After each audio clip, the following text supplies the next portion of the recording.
jumping story. Go-Pack chairman and Republican strategist David Avella and political commentator Danielle McLaughlin. All right, guys, what do you think? Number one, does this story matter to the public?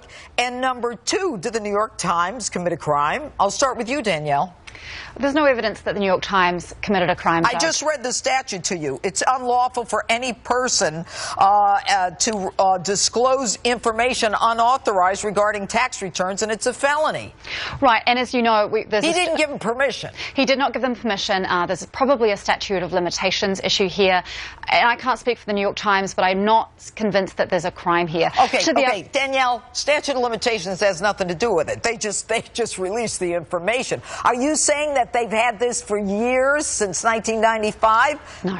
No, absolutely not, Judge. This was apparently given anonymously to the New York Times, as you know. Right, and they said they just got it, so there's no statute of limitations. Well, apparently postscript from the Trump Towers. We'll see how that shakes out. David, first, is there a problem here for ordinary Americans, and what do you think of what the Times did?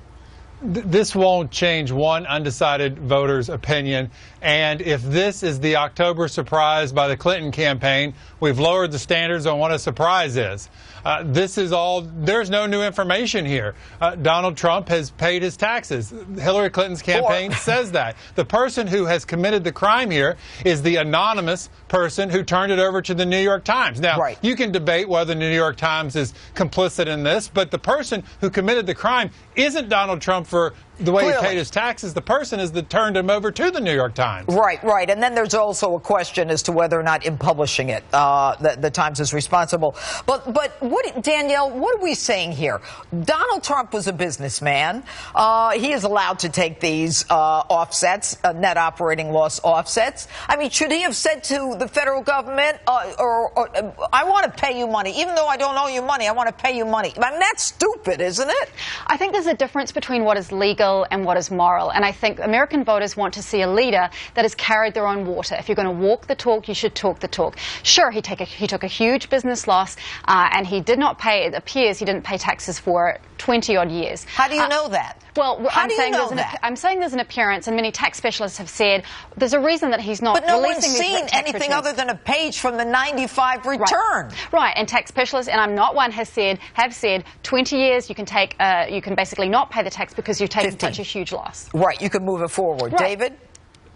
Tax accountants make a living off making sure Americans pay what they need to pay, but get the maximum benefits to what the current tax code says. Let me also remind everybody, Judge, Americans vote with their pockets, and that's why Americans leave high-income tax states and move to low-income tax states. It's why states like Connecticut lose population and states like Tennessee pick up population because they don't have an income tax. Americans don't have a problem with using the tax system to their advantage. All right, David, I want to get to another question. And during the debate, one of the things that Hillary Clinton said, all of you watching tonight, to know that he's paid nothing in federal taxes because the only years anyone has ever seen were a couple of years, she was referring to 78 and 79 when he was trying to get a casino license. There's something in me that tells me she knew this was coming to the New York Times, and that's why she bumped it up in the debate. Do you think she knew, Danielle? I don't think she knew. I don't think she knew at all. I mean, I don't think she's probably surprised because most people who are watching a candidate who gave Mitt Romney a very hard time about his tax returns, who gave President Obama a huge amount of trouble for paying only 20% of taxes in his 2008 tax return. You know, he has put this, when he's been in the peanut gallery from the sidelines, he's been throwing shells and he's been giving people who are running for president a huge amount of trouble, and it's only fair, frankly, that it comes back to him.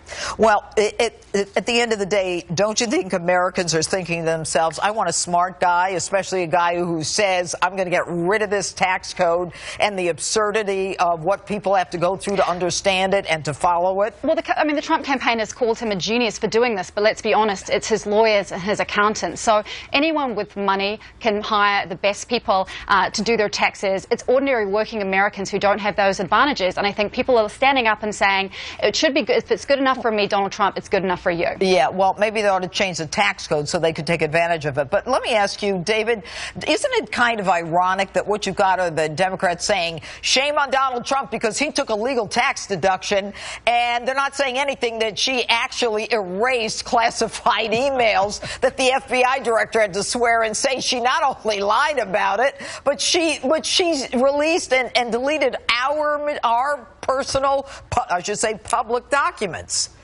Exactly, Judge. The Clintons have decided, the Clinton campaign has decided, we have to make him look like he has used laws to his advantage just as we have, so that we're all the same. We're all in this. And the reality is she has been doing this for 30 years in government.